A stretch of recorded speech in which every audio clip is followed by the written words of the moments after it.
তারপরে প্রেসিডেন্ট হয়েছে, এ তো ভাইসে আছে, এ তো রোহিঙ্গা দেশের। তাহলে ওয়ার ঘরে বনি ইসরাইল কওমের সন্তান কিভাবে হয়? মানুষের ভিতরে সন্দেহ আছে না? সামনে আসেন।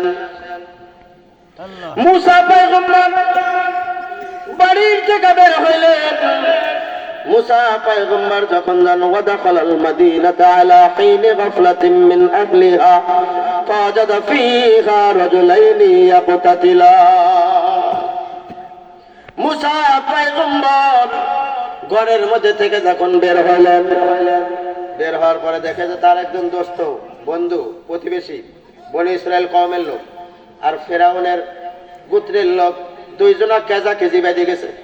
ফাকাযাহু মুসা ফাকাদা আলাইহি, কেজি বেঁধে গেছে দুইজনের ভিতরে।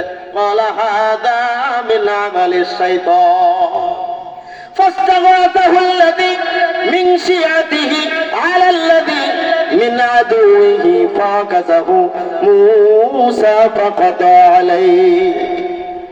মুসারে ডাক দিয়া বলতেছে, মুসা, এই যে দেখো তুমি আমার দোস্ত হও, এই ফেরাউনের লোকটা আমারে মারতেছে, তুমি আমাকে সাহায্য করো। মুসা পয়গম্বর দোস্তরে বাঁচাইতে যায়, ওটার একটা ঘুষি মারছে। কারে? ফেরাউনের লোকেরা ঘুষি মারছে, পড়ে মরে গেছে, পড়ে মরে গেছেন। মুসা পয়গম্বর এবার আল্লাহর কাছে বলে, ক্বালা রাব্বি ইন্নী যালামতু নাফসি, আমি আমার নফসের উপরে জুলুম করেছি।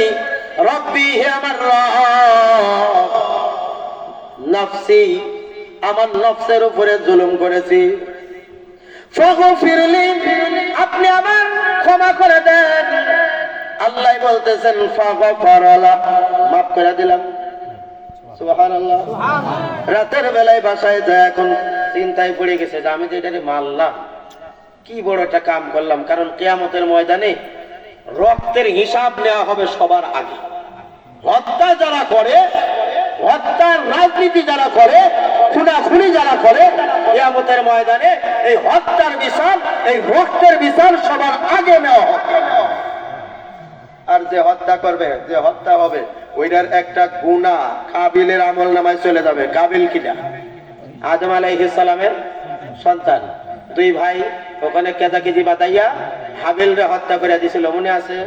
ও ঘটনা ওখানেই থাক, এখন এদিকে যাই। এখন মাইরে ফেলছে, রাতের বেলা ঘরে যা চিন্তা করতেছে যে আমি কি করে আসলাম, কি করে আসলাম। আল্লাহ তো মাফ করে দিল। ক্বালা রাব্বি ইন্নী যালামতু নাফসি ফাগফিরলি ফাগফারালা। আল্লাহ তাআলা বলতেছেন আমি মাফ করে দিলাম, ইন্নাহু হুয়াল গফুরুর রহিম। আর কইরো না। পরের দিন আবার ঘর থেকে বের হয়েছে, পরের দিন আবার ঘর থেকে বের হয়েছে।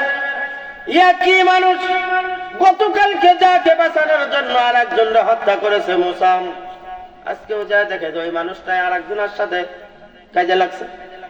এখন আবার বলতেছে যে বন্ধু মুসা, তুমি আমার এই ফেরাউনের লোকের হাত থেকে বাঁচাও, তুমি কি আমাকে বাঁচাবে না? আর মুসা নবী বলতেছে তোরে আজ বাঁচাবো ঠিকই, তবে বাঁচবে ও, মরবি আজকে তুই। কারণ ইন্নাহু আদুউম মুদিল্লুম মুবিন, তুই হলো প্রকাশ্য শয়তান। কারণ এইটাই হলো তোর কাজ, শয়তানি কাজ। হ্যাঁ, তুই এটা করবি আর আমারে যে মানুষগুলারে মারাবি, তুই হলো অরিজিনাল শয়তান। তোর আমি ধরে ফেলছি, আজকে মারবো তোরে। এখন এটার কাছে গেছে যা, আর ওইটা মুসারে ওয়াজ করতেছে। ক্বালা রাব্বি বিমা আনআমতা আলাইয়া ফালান আকুনা যাহিরান লিল মুজরিমিন, তুমি কি ইনসাফ প্রতিষ্ঠা করবা নাকি আমারে মেরে দিবা?